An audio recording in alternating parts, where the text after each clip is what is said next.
Hey, what's up everybody? Welcome back to the channel. So today I'm following up on the Luzz. I've had a few days to play with it now. And yeah, I just wanted to give you guys my feedback on how I think it plays, who I think it's for, and yeah, ultimately if it is the best budget paddle on Amazon. So yeah, let's get into it. So as far as playability goes, I felt like straight out of the box, the paddle did feel a little flat. I felt like it was missing a little punch, a little, just extra power.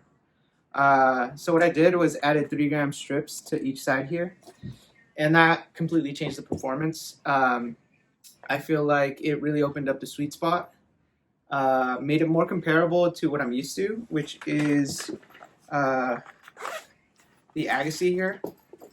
I also add weight to my Agassi, so maybe that's why it felt more familiar. I would say after adding the weight, my drives, my resets, everything just felt more normal and what I'm used to. So I would say that it does play a lot like a Joola Pro 4. I see the comparison. The differences that I would say is that this one here is not as plush as like the 16mm Agassi. It feels a little more crisp, has a bit more pop, which could be a good thing or a bad thing depending on your style of play.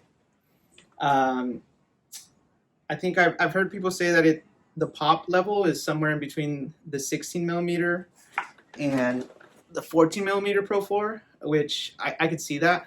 I think that's a fair assessment.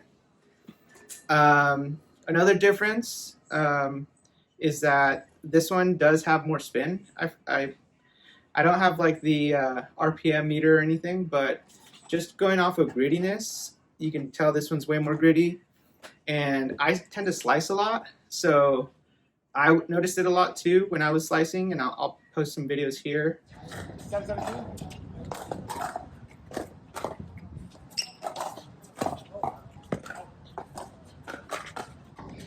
Oh, crap.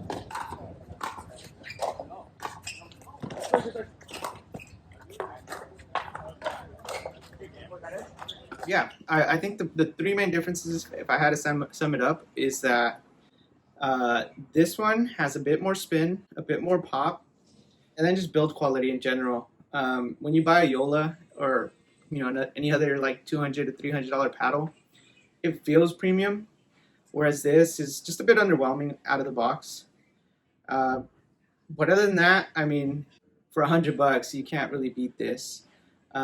And so as far as recommendations, like I would say if you want like a brand new paddle, you don't want to buy used,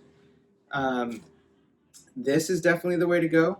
If you have a bit more money, you could get Joola Pro 4s used closer to 150 these days, which 150 compared to 100, I would probably go for the Joola.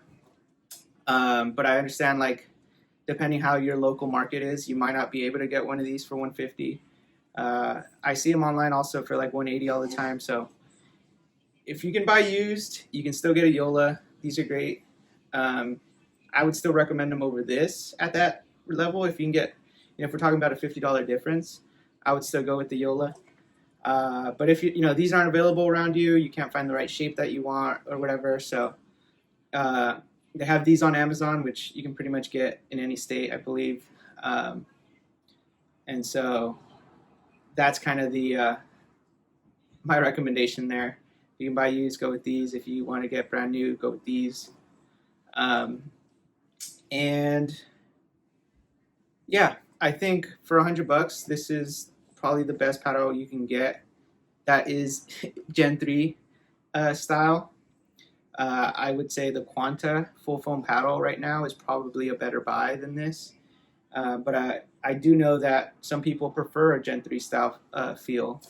It has that that unique pop when you hit it, that like thunky sound when you hit it, and some people like that. So yeah, that's my recommendation, and yeah, thanks for watching, and I'll see you guys in the next one. Quickly wanted to clarify too, Um, I'm recommending getting these used as opposed to this if you have, 50 extra dollars.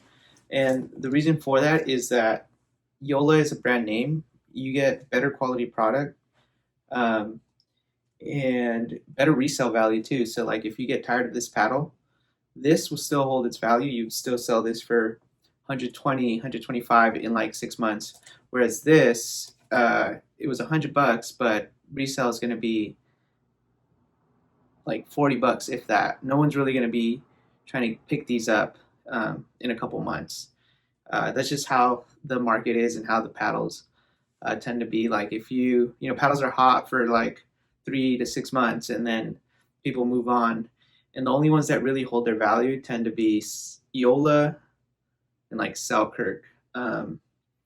So just something to consider.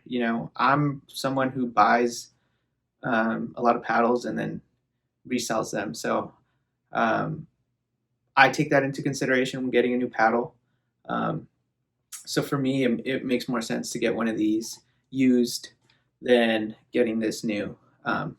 Because now I have this, and I'm sure if I put it on Marketplace, it's not going to sell for much. Definitely won't get the $100 back. It's going to be like 60, if I'm lucky, like $75 for this one. So just wanted to clarify that. That's why my recommendation is to still go with the Joola. I know I said this one has more spin and more pop, which for some people that might be better. But at the end of the day, something to consider is definitely like the amount of value it's going to retain over the next couple months. So just wanted to clarify that.